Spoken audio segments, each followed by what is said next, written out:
On Christmas Day, a single rusting tanker dragged its anchor 60 miles across the seabed, and an entire country lost power. It looked like an accident. It wasn't. That ship belongs to a fleet that, on paper, doesn't exist. Roughly 1,900 aging tankers built for one purpose: to move the oil the world tried to switch off. This is how a single price, $60, created the most profitable disappearing act on the ocean. Stay with me, because by the end, you'll see how the trick still works. Start with the line. In December 22, the G7 drew it. Russian crude could still be shipped and insured by Western companies, but only if it sold below $60 a barrel. The idea was clever. The West doesn't control Russia's oil, but it controls something Russia couldn't replace overnight: marine insurance, reinsurance, and the narrow straits its tankers must pass through. Roughly 60% of Russia's seaborne oil sails out through the Baltic. Choke the insurance, choke the cash. For about a year, it worked. Then the ocean found a loophole. Quietly, buyers and brokers began assembling a second fleet. Ships nobody could touch.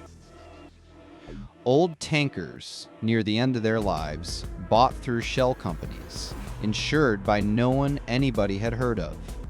Analysts call it the dark fleet, or the shadow fleet, and it learned to vanish. Here's the machine. First, the ships go dark, switching off or faking their location beacons, so a tanker that's loading in a Russian port appears on every tracking screen to be sitting empty off the coast of Africa. Second, they meet in the open sea. Two tankers tying up side by side in the Gulf of Oman, pumping oil from one hull to another, so the cargo's origin disappears. And third, they flag hop, re-registering under whichever country asks the fewest questions: Cameroon, Gabon, Palau, the Comoros. In 2025, that reflagging hit an all-time high. And it gets worse, because the trick didn't just survive, it scaled.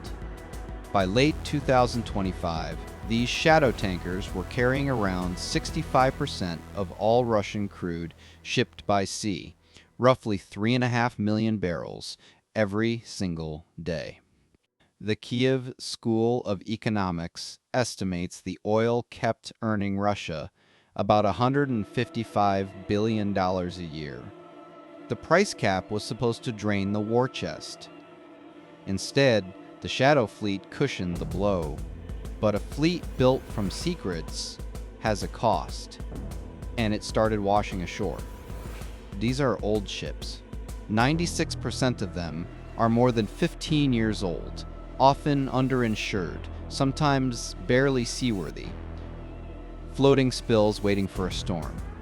And some weren't just smuggling oil. On Christmas Day, 2024, a shadow-linked tanker called the Eagle S dragged its anchor across the floor of the Gulf of Finland and severed a power cable and several data lines connecting Finland and Estonia. Finnish investigators boarded it by helicopter. Within months, navies across Europe were doing something they almost never do in peacetime: stopping civilian tankers at sea. Estonia seized a flagless ship near Tallinn. France boarded another in the Mediterranean, and the paper war escalated too. By late 2025, the European Union had blacklisted 557 of these vessels, banned from its ports, cut off from its services and insurance. Russia's answer was almost defiant. It began flying its own flag on more of them. In 9 months, Russian-flagged shadow tankers jumped from 3% of the fleet to 21%. So here's what the $60 line really created. Not a wall, a game.